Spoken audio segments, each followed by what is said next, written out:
drama na ihahandog po sa inyo ng MTC Group. Open,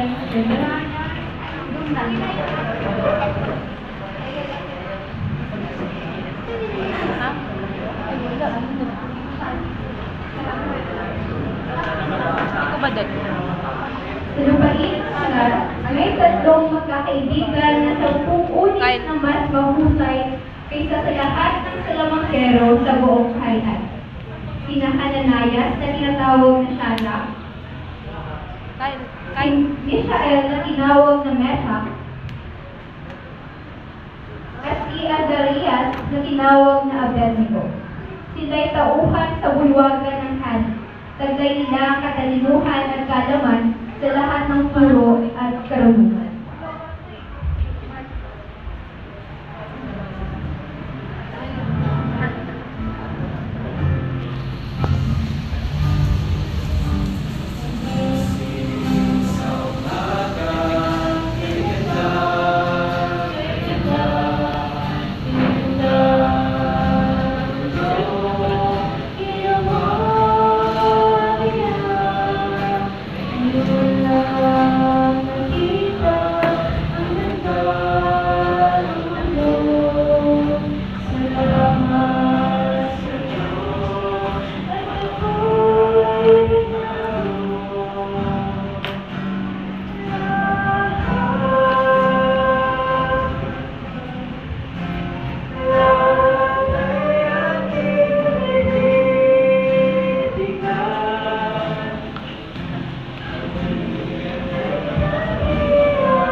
Close curtain.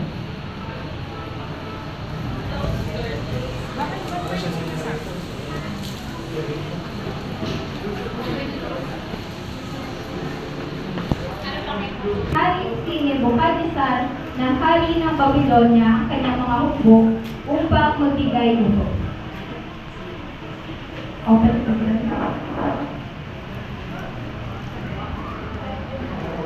Sapagkat siya'y gumawa ng isang gintong ribulto na ang taas ay 70 talampakan sa lugar ng bulan. Nasaan ang aking mga tauhan?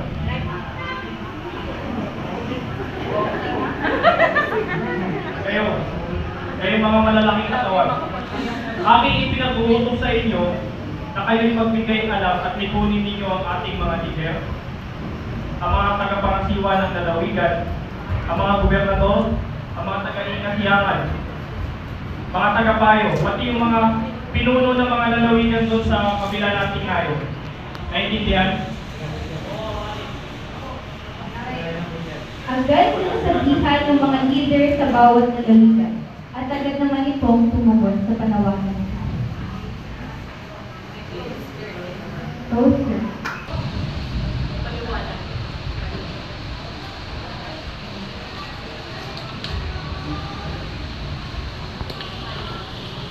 Makinig kayong lahat. Ipinag-utos ni Haring Nebukadnesar sa mga lider at pinuno ng bawat bayan na kayo ay magbigay alam sa inyong mga nasasakupan na sa pagkakataong marinig ninyo ang tunog ng tambuli, plauta at arpa ay lahat kayo ay makikita niyang sasamba at luluhod sa ribultong ginto.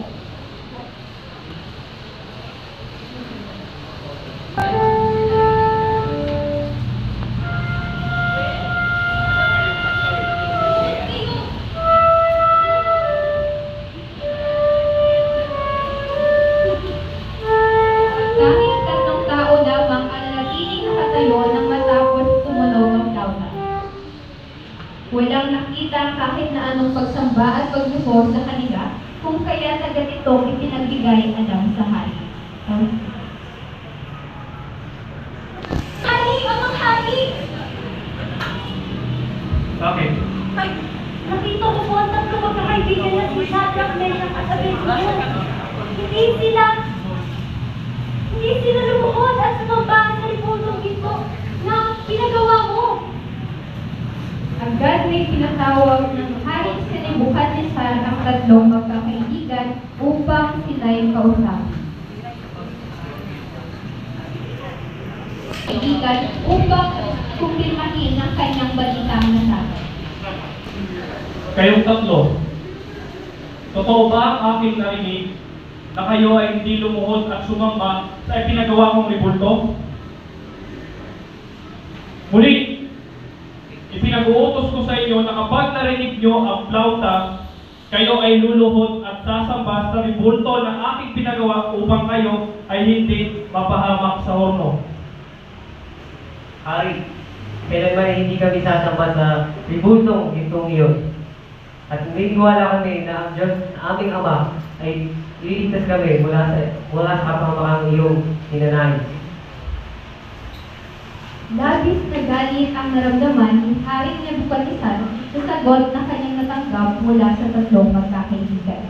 Kung kaya't isinagpulot niya na painitin ng horno ng 7 ulit higit sa dating init nito at kanyang inutusan na itapon sa horno ang tatlong magkakaibigan.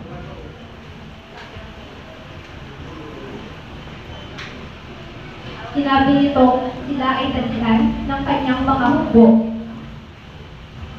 Talian niyo sila at ihali sa horno nang hindi na sila makalayas pa.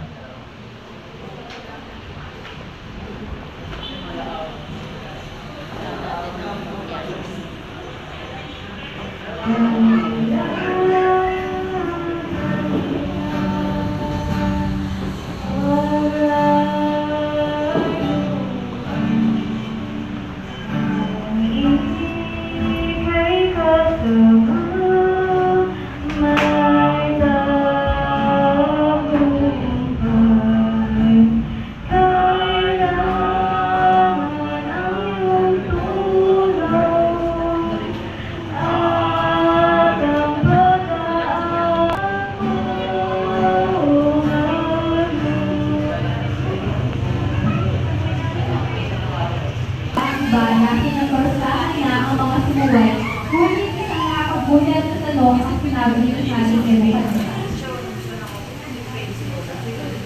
Hindi ba tatlong lalaki lang ang aking pinatapos sa horno? Bakit sila ay 4 at sila ay walang mga pasok at ang isa'y tila anak ng Diyos kong titignan?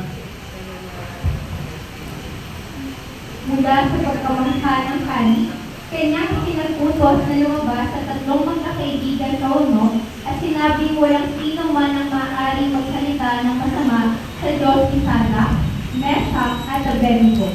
Pagpuri at pagkagulat ang maririnig sa hari at mga tauhan.